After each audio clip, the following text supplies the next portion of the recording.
Our society today is one that is very much committed, one might even say obsessed, with the idea of preservation, far more so than generally has been the case in the past. Committed at least to the preservation of historic buildings and places. For example, this building, which you and I have gone to rather enormous lengths just recently to ensure its preservation far into the future. Now, this mindset of preservation represents a very significant change from earlier periods in our history when old buildings were almost routinely demolished in order to make way for the new, with little, if any, thought ever given to preserving the old. It's no accident whatsoever that none of the buildings which housed this congregation before it moved here in 1872 still survive. None of them. For every single one of them, including the 4 buildings occupied by First Church and the 2 by Second, all were torn down. And there is no evidence at all that any thought was ever given to the value of preserving any of those structures. Not even Old Buttonwood itself, which was the very first home of this congregation on what was then High Street and is now Market. And in general, I think that was pretty much the case throughout our entire society up until as late as the 1960s. When the destruction of Penn Station in New York City seems to have, in some ways, hit a nerve and triggered the birth of the modern preservationist movement, a movement that has grown now to the point that it's almost unthinkable these days that a building of any historic import at all might be torn down. Not even the outhouses down at the other end of the block from us on Chancellor Street. I don't know if you've ever noticed them, but those outhouses are historic structures and can't be torn down. If anything, the pendulum these days has swung to the opposite extreme. And now it's often well nigh impossible not just to tear down a historic building, but even to modify one in any substantive way.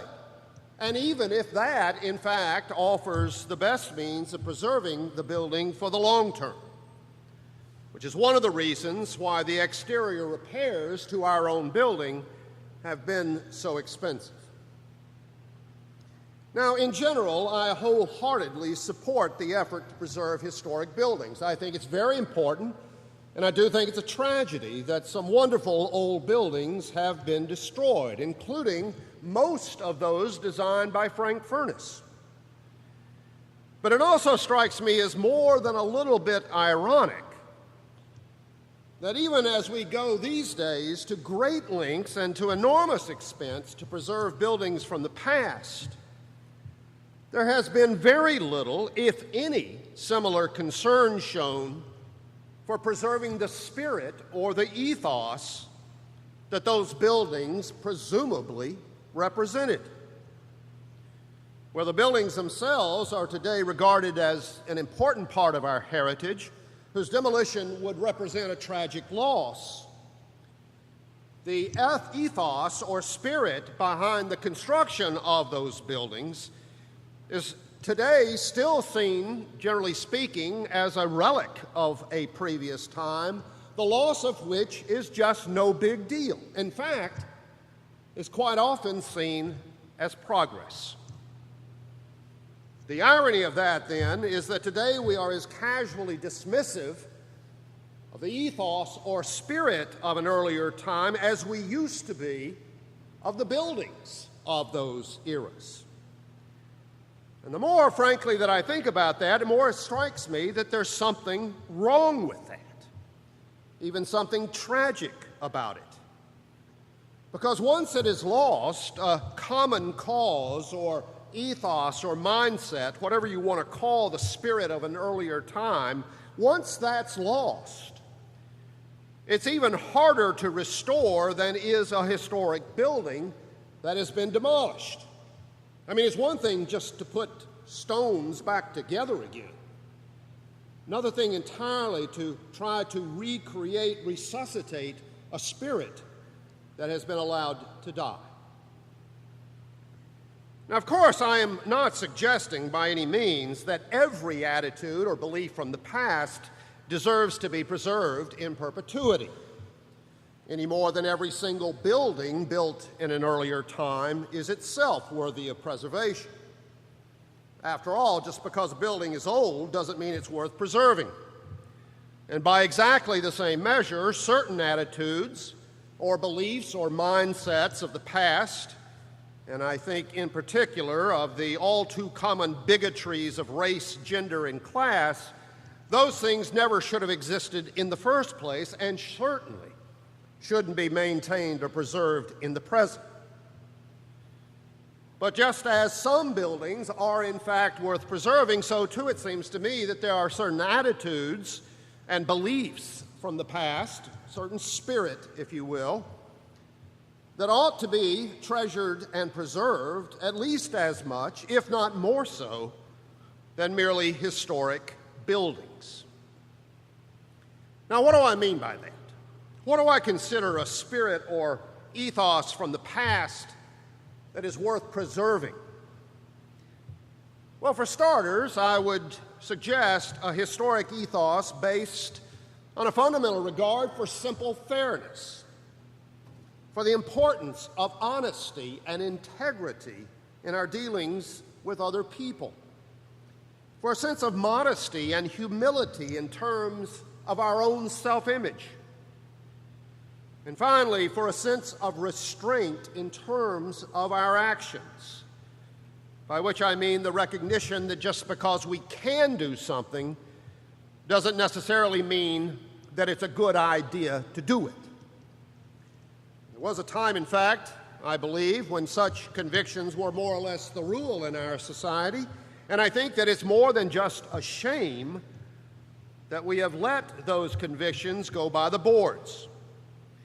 Even more of a shame, frankly, than tearing down a lot of wonderful old buildings that I do indeed wish had been preserved, but aren't so much a tragedy in their loss as it is some of the mindset, some of the ethos, some of the spirit of an earlier generation that we have allowed to perish.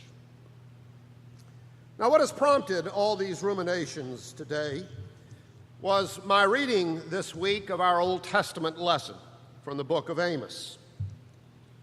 Now, for those of you who don't know who Amos was or have never read the book of his name, I would say for you that he was one of the greatest of the prophets of ancient Israel, a contemporary or near contemporary of other prophets like Hosea, Micah, and Isaiah, all of whom lived and worked in the 8th century BC, following in the footsteps of their predecessors from the previous century, the great prophets Elijah and Elisha.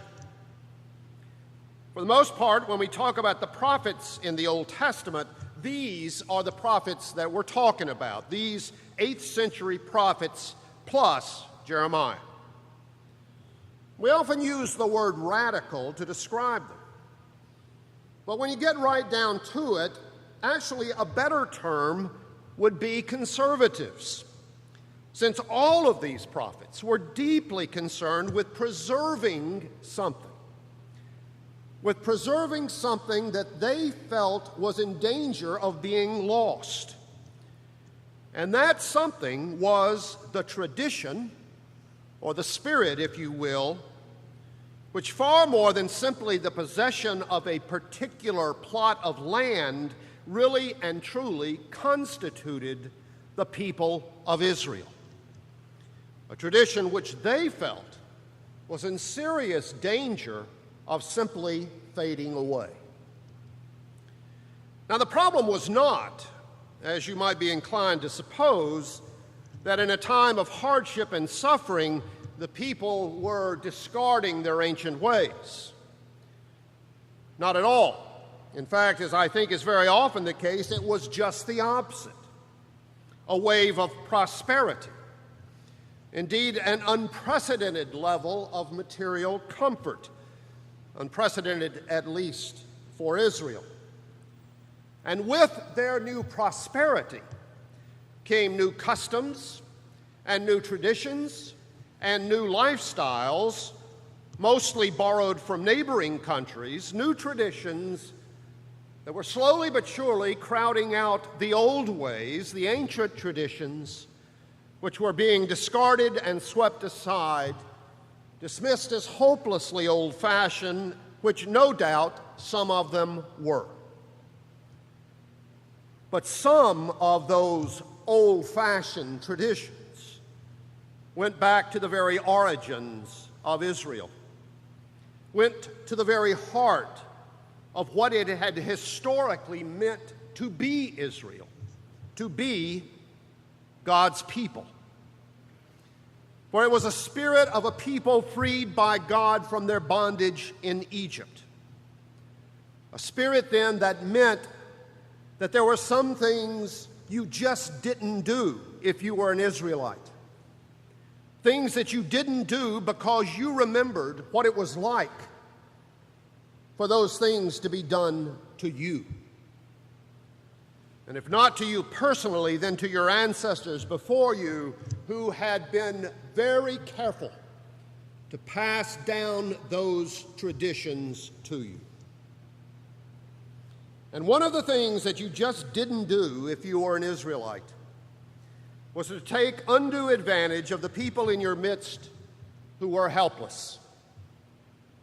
And in particular, the poor, the widows and the orphans in your midst, and those that the Bible calls sojourners and what we would call immigrants. You didn't take undue advantage of them because there had been a time when you had been in their shoes, when you had been powerless and helpless, a time when you had been a slave in Egypt, and God had delivered you from that helplessness, commanding you in return never to treat others the way you had been treated yourself. And that ethic, that tradition, that spirit is what made Israel different from all other nations. And it was that Amos said was in danger of being lost, and with it, any claim at all on God's favor, and therefore any claim at all to be God's people. And as things turned out, Amos was proved right. For the prosperity of Israel proved to be as short-lived as that basket of summer fruit. As God's people today, we stand in that same tradition. Now, of course, you and I were never slaves in Egypt, nor were our ancestors. But we have all been freed by the gracious mercies of God from our bondage to sin and to fear. And all that God asks of us in return is that we treat others as we ourselves would like to be treated. And call me old-fashioned, but I just believe that means there are some things that you and I just don't do. Now, it's not a matter of them being legal or not. That's not the issue. And of course, for the most part, a lot of these are things that we can do. We have the power to do them. Nobody's going to stop us from doing them, not these days.